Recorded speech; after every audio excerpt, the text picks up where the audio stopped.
Sa kaugnay na balita, nanawagan si Vice President Jejomar Binay sa mga OFWs na i-report anumang kaso ng pang-aabuso sa kanila sa ibayong dagat. Kaugnay nito, umaasa si Binay na mabilis na aaksyonan ng ating gobyerno ang reklamo ng mga OFWs sa Middle East. Si Noel Perfecto ang ating tagapagbalita. Muli nagpahayag ng kalungkutan si Presidential Advisor for Overseas Filipino Workers Concern, Vice President Jejomar Binay, sa naglabas ng mga pagbibintang ng pang-aabuso ng ilang opisyalis ng labor sa Amman, Jordan, Kuwait at sa Syria. Aniya, hindi na sana umabot pa sa ganitong pangyayari kung agad na nakipagpulong ang mga OFWs sa ginawa ng mga pambubugaw o nagawa ng pambubugaw o tinaguriang sex kapalit ng repatriation. Nakakalungkot yun. Dapat maaga pa sinumbong sa amin.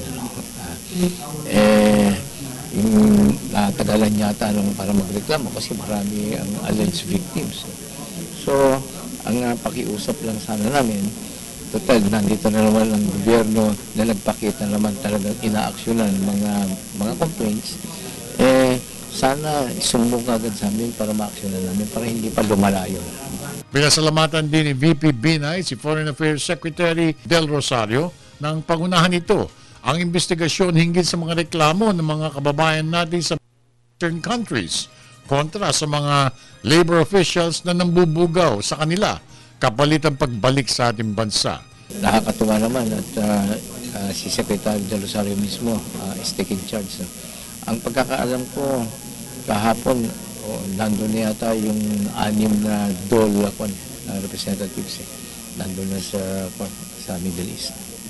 So, we're taking action on that. Idinagdag pa ng pangalawang Pangulo na dapat lamang na magtulungan ng lahat, mga opisyalis sa ibang bansa at mga OFWs sakaling meron ng hindi ka nais-nais na mga nangyayari na nakakasira sa ating bansa. Para sa Telebisyon ng Bayan, ako naman si Noel Perfecto.